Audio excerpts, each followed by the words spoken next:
معافیت از خدمت میاد. 10% گوش بده، هر کی میگه نه دروغ داره میگه. 10% برای گذراندن عمرشون و وقت تلفی و یه 5% حالا این وسط میمونه که اونم به خودشون ربط داره واسه چی میان دیگه. ما اینجور نیستیم، بالاخره یه نورماستی این وسط میکنم میره. حالا یه چند تا نکته بهتون بگم. دانشجوها به چند دسته تقسیم میشن لحاظ ظاهری، تیپ ظاهری. دسته اول معمولا یه تیپ دارک میزنن خیلی شکی، میان دانشگاه عطر و آتگونون اوکی. بعد اینا معمولا یه دست میشن که مثلا بگن کلاسشون باله، میان و بعد احساس کنن دلی چاکر بی‌حساب هست، ولی خب اینا تهش همون گلپسر مامانشونه. دوست عزیز تو کیلیان مورفی نیستی، اینجا بیرمنگان انگلستان نیست، اینجا دانشگاه پیام‌نگاره، اینو یاد باشه.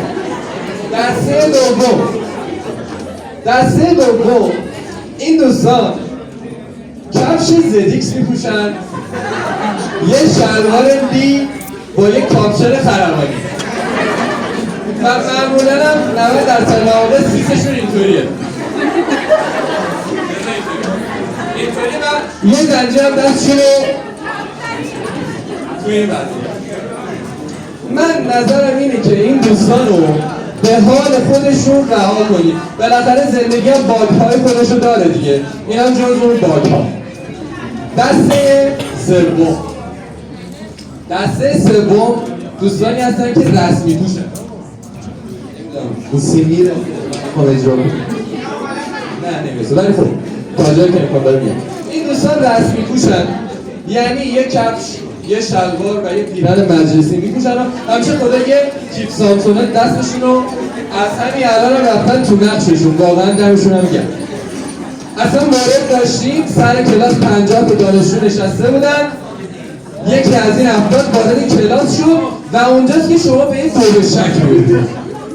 با خودت فکر می‌کنی میگی که این الان استاد دانشجو پا نشن چیکار کنم؟ 50 نفر دانشجو به خاطرش بلند شدیم، آخر دیدیم رفت نشست سر کلاس و دفتر و کتاب باز کرد، دیدیم دانشجوه ایستگاه یه ملتی. دسته آخر که دسته چهارمه، این دوستان کلا تیپ عادی، یعنی یه کفش عادی، یه شلوار عادی یا مثلا خونگی با یه تیشرت و لباس عادی. اینا همونایی هستن که بچه بودن وقتی میخواستن برن مهمونی از زیر شلوار اصلی یه شلوار راحتی میپوشیدن، وقتی میرفتن مهمونی همونجا شلوار اصلی میکشیدن پایین با شلوار راحتی ادامه میدادن مهمونی.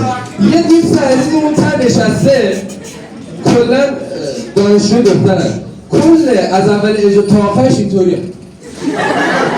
من به تو یه نمره بدم تو تازه میشه دو. یه نمره واسه چیده؟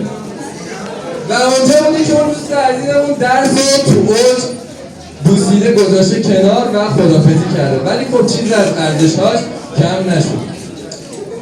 دسته پنجم این دوستداران بگم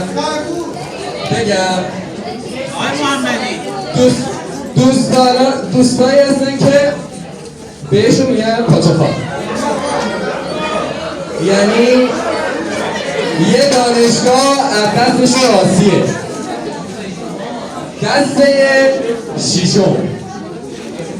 دسته ششم اینو بهتون بگم و حالا بریم سراغ نکات دیگه تمام میشه.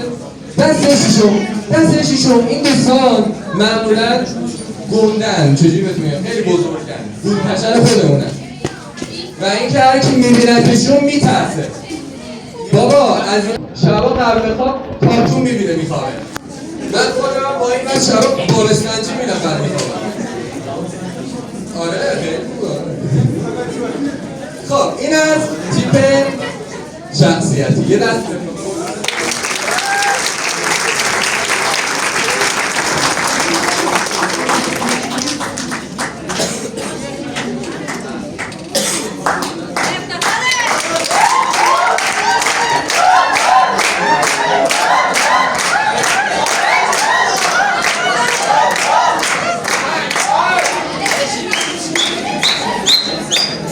بکنم من استنداپ نشسته اجرا کنم بهتر. خب این از تیپ شخصیت ها.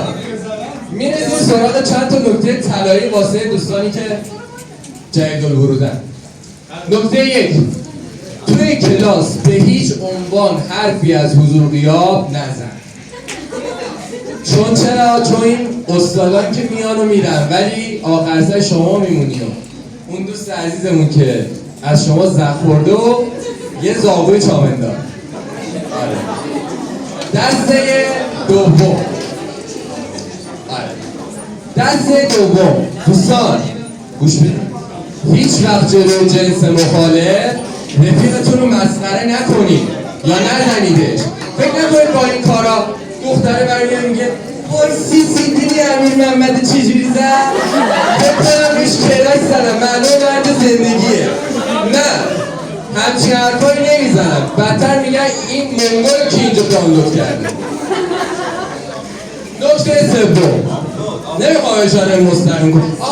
یه تیپ شخصیتی من یادم رفت اینم بگم بهتون وسط این نکته. یه تیپ شخصیتی هستن به این دوستان میگن دوستان داداشی. یعنی این دوست ما علاقه خاصی به شنیدن کلمه داداشی داره.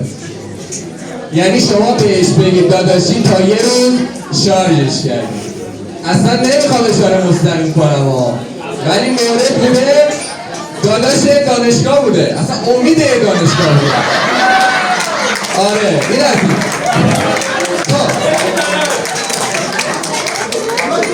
این نکته ها رو حالا من برم سراغ ادامه نکته. من یه لحظه اونجا خیلی داری حرف می‌زنی، گفتم اینو بهت بگم.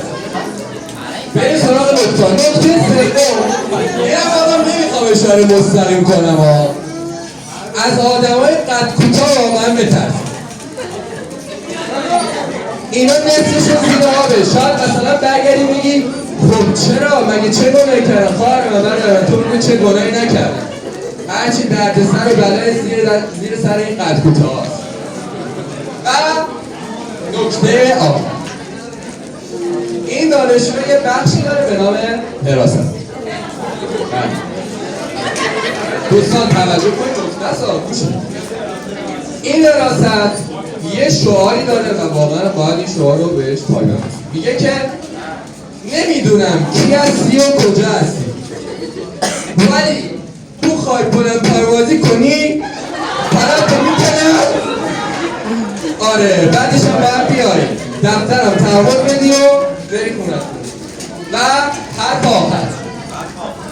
دوستان این حرف رو بهتون میگم بعدا از من تشکر میکنید. کسی توی خیابون یا دانشگاه به اسم صداتون کرد هیچ وقت نگید بله، بگید ها یا چیه. بعدا خودتون میفهمید میاد تشکر میکنید.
کفش پاشو بودن